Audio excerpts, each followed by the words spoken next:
Herzlich willkommen bei der Phoenix Kung Fu Akademie und My Mao, My Martial Arts Online.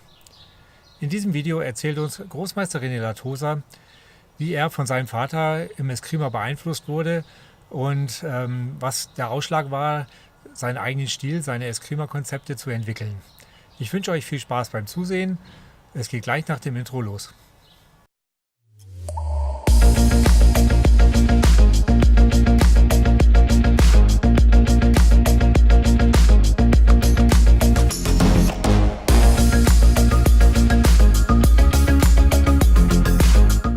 My father basically passed down what he knew to me, basically through an accident. And when I was really young, I was practicing the Filipino martial arts with a family friend named Angel Cabalas, who opened the first public Filipino martial arts school in the United States. As I was training there, I eventually became one of the instructors at the academy and was teaching there for 5 years or 6 years or whatever before I went into the Air Force. As I was teaching there, and I was doing demonstrations with Angel, with Dentoy Revelar, with Max Sarmiento, and Leo Jerome was also a visiting instructor then of Bahalana. And I was very much infused into the whole Filipino martial arts, and there were very, very, very, very few people at the school because nobody really knew what the Filipino martial arts were and was. And so as I practiced, I was basically one of the only students amongst, 3 to 5 instructors or people who would come in to visit.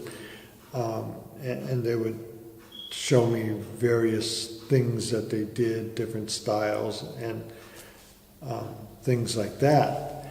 And one day I needed to do a demonstration with the school during a grand opening of a Filipino building that we had in Stockton.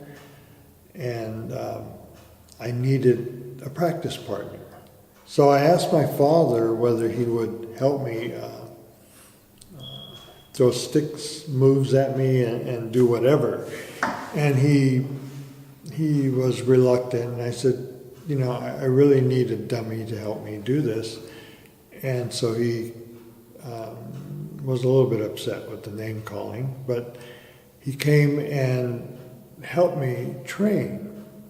And he didn't really help me train. He just said for me to throw him a hit. And I said I would, but I'm certified, I'm skilled, I'm very fast, I'm very good.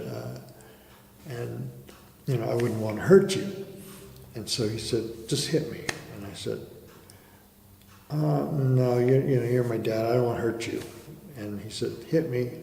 So I threw him a simple little hit, and he came back and he smacked me on the head. And I attributed that to an accident. So he basically said, hit me again. I hit him again, and he hit me on the head again. And he said, hit me again. I hit him again. This time I was a little more upset. And so I hit him with trying to be ready and concerned and prepared to do whatever I can do in case he has that same accident. So I hit him again really fast, hard, and he hit me on the head again. And this time I kind of fell to the ground.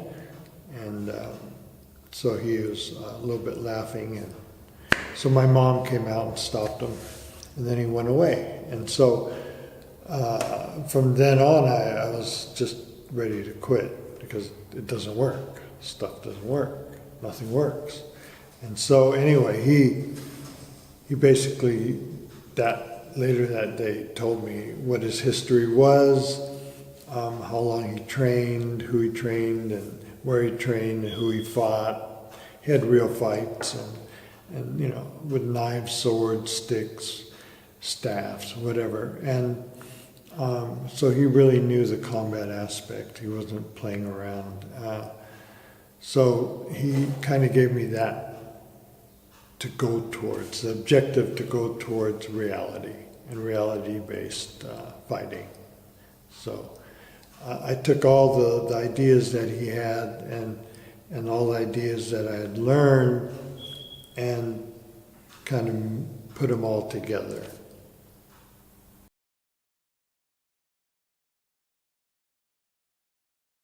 When my father finished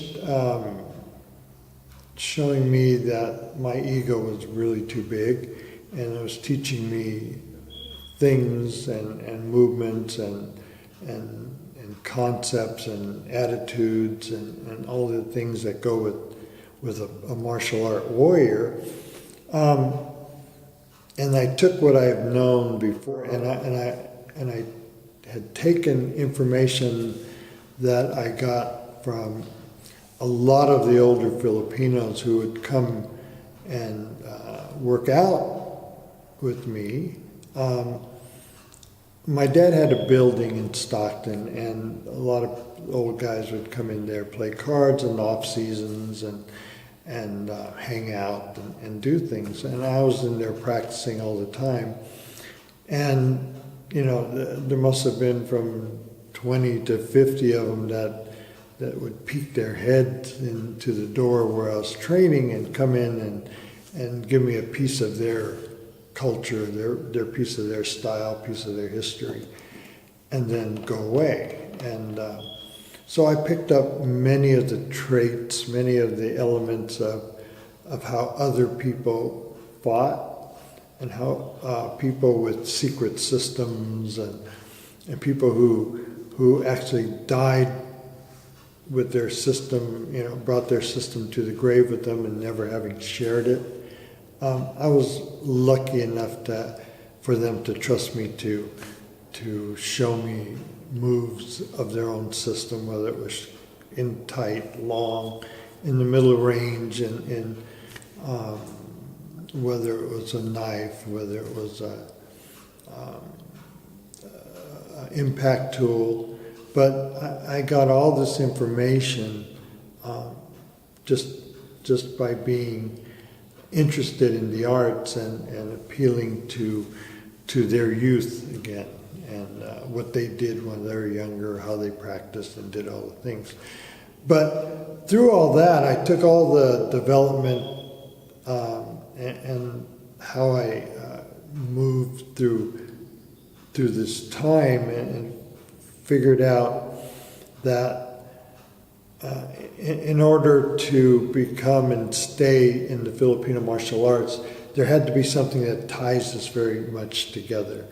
And it wasn't techniques and it wasn't regions, because this was all over 5,000 to 10,000 islands. There were people practicing all over.